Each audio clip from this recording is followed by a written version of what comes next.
Welcome to మమ్మా semi food. ఈ variety పేరు చందువా ఫిష్.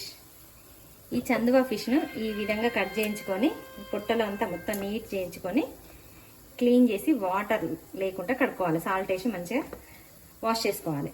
ఈ చందువా ఫిష్తోని ఇప్పుడు మనము దీన్ని తవ్వ ఫ్రై చేసుకుందాం. ఓకేనా? ఫస్ట్ మనం మ్యారినేషన్ ప్రాసెస్ చూద్దాము. చేపలు 2 కిలోలు ఉన్నాయి, అంటే 2.5 kg. ఫస్ట్ అల్లం, మన ఫ్రెష్ అల్లం అయితే ఆ కర్రీ టేస్టే వేరుంటుంది. ఆహా, మీకు రావట్లే కానీ నాకు మంచిగా వస్తుంది అల్లం స్మెల్. అల్లం తర్వాత కారం. స్పైసీ లవర్స్ అయితే కొంచెం ఎక్కువ కారం వేసుకోవచ్చు. నేను మ్యాక్సిమం కొంచెం వేస్తున్నా, 2.5 స్పూన్స్ వేస్తున్నా అంతే. కొంచెం సాల్ట్. చేప మొత్తం కలర్తో కోట్ అవుతుంది కదా. సాల్ట్ మాత్రం కొంచెం టేస్ట్ చూసుకొని వేసుకోవాలి. Pure garam masala,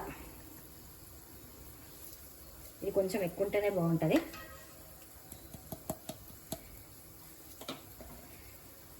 next pepper powder, ఇది కూడా కొంచెం ఉండాలి. ఇవి ఇంత తీసుకున్నాను నేను. దీంతో మన మ్యారినేషన్ అయిపోయింది అనుకుంటారు, కాకపోతే మన మ్యారినేషన్ ప్రాసెస్లో కొద్దిగా ఆయిల్ కూడా యాడ్ చేసుకుంటే చాలా బాగుంటుంది. కొద్దిగా నా లిటిల్ బిట్. వావ్.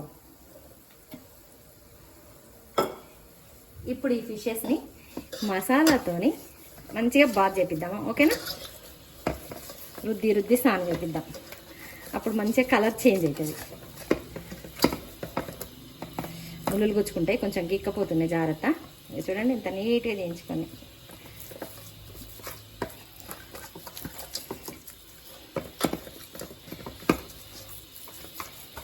మసాలా ఎంత మంచిగా పట్టిస్తే ఆ ఫిష్ ఫ్రై అంత మంచి టేస్ట్ ఉంటుంది. ఇది మాత్రం మర్చిపోవద్దు.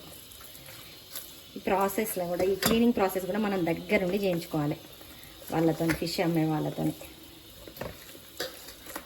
చాలా బాగా చేసిండ్రు.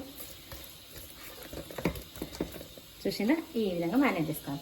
ఇప్పుడు దీన్ని ఒక 1 hour మనం ఫ్రిడ్జ్లో పెట్టుకుందాం. ఈ మసాలా ఉంది కదా, దీన్ని ఇలా ఈ కట్స్లలో మనం పెట్టాలి అన్నట్టు. పెడితే ఫ్రై అయ్యేటప్పుడు చాలా టేస్ట్ ఉంటుంది. ఈ పీస్ అనేది దానికి కూడా కారము, ఉప్పు, మసాలా అన్నీ పడతాయి. జాగ్రత్త, ఈ ముళ్ళు గుచ్చుకుంటున్నాయి. చూసిండ్రా ఎంత షార్ప్ ఉన్నాయో? కనబడుతుందా? పొట్ట, ఈ పొట్టలు కూడా కొంచెం మెల్లగా గురుద్దాం. తవ్వ ఫ్రై కాబట్టి కొంచెం ఫ్రై అయ్యేటప్పుడు ఇవన్నీ పీసెస్కి మంచిగా పడుతుంది.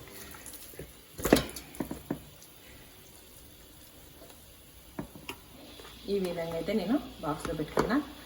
ఫిష్తో ఒక మీకు హాయ్ చెప్తానండి. ఎంత బాగుందో, క్యూట్గా ముద్దుగా. ఫిష్ని ఈ విధంగా పట్టుకొని మెల్లగా తీసి ప్యాన్లో వేయాలి.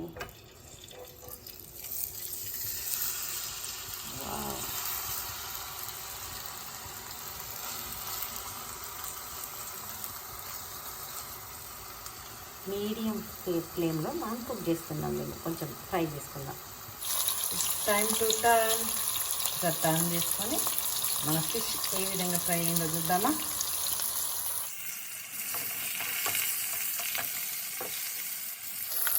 టూ హ్యాండ్స్తోని 2 స్పూన్స్తోని మేము టర్న్ చేస్తాం. చూడండి ఈ విధంగా వచ్చింది. ఈ విధంగా అన్ని సైడ్స్ వచ్చేటట్టుగా మనం ప్యాన్ కూడా మోల్డ్ చేసుకుంటూ కలుసుకోవాలి. సో ఈ విధంగా మనం ప్యాన్ కూడా మోల్డ్ చేసుకుంటూ ఫ్రై చేసుకోవాలి ఫిష్ని. అప్పుడు అన్ని వైపులా ఒకే విధంగా కాలుతుంది.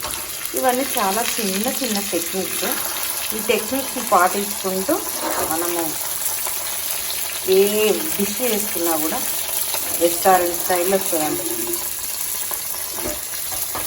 చూడండి ఎంత లుక్ ఉందో. టెంప్టింగ్ ఫిష్ తవ్వ ఫ్రై. మళ్ళీ టర్న్ చేసా. మళ్ళీ ఇప్పుడు వేడిగా కలుపుకుందాం మనం. చూడండి ఇలా అనుకొని కలుపుకోవాలి. ఫ్రై కానివ్వాలి ఇలా ఈ విధంగా. వావ్, అన్ని వైపులో ఒకే విధంగా కలర్ వచ్చింది. చూసిందా? కొంచెం ఓపిక చేసుకుంటే ఏ కర్రీ అయినా చాలా టేస్టీగా తయారు చేసుకోవచ్చు. ఫిష్ కంప్లీట్గా రెడీ అయిపోయింటే 2 సైడ్స్ రోస్ట్ చేస్తాను. నేను ఫ్లిప్ చేసుకుంటా చూసిందా ఇంత పేషెంట్. కాకపోతే దీనికి నాన్ స్టిక్ ప్యాన్ అయితే చాలా ఈజీ అండి. ఇప్పుడు కొరియర్ మెత్తని మనం దాన్ని చేసుకుందాం. చూసిందా ఇది ఇంకో సైడ్ స్టవ్ ఆఫ్ చేసేసా. ఇప్పుడు మనం సర్వింగ్ ప్లేట్లోకి తీసుకుందాం. నాన్ స్టిక్ ప్యాన్ వాడడం వల్ల చూడండి ఎంత ఆయిల్ వేసినామో అంత ఆయిల్ అట్లనే ఉన్నది. మీకు తెలియాలని చూపెడుతున్నాను నేను. ఇది ఆయిల్ లెస్ ఫుడ్ అన్నట్టే. చెందువా ఫిష్ తవ్వ ఫ్రై ఏ విధంగా అనిపించింది మీకు చూస్తుంటే కమెంట్ బాక్స్లో కమెంట్ చేయండి. మనం రెస్టారెంట్ స్టైల్లో చాలా ఈజీగా ఈ విధంగా చేసుకోవచ్చు. నా వీడియోస్ చూస్తూ ఉండండి. Don't skip the video. ఇలాంటి రెసిపీస్ మీకు కావాలనుకుంటే please like, share and subscribe to mamma సెమ్మీ food. Thanks for watching. Bye.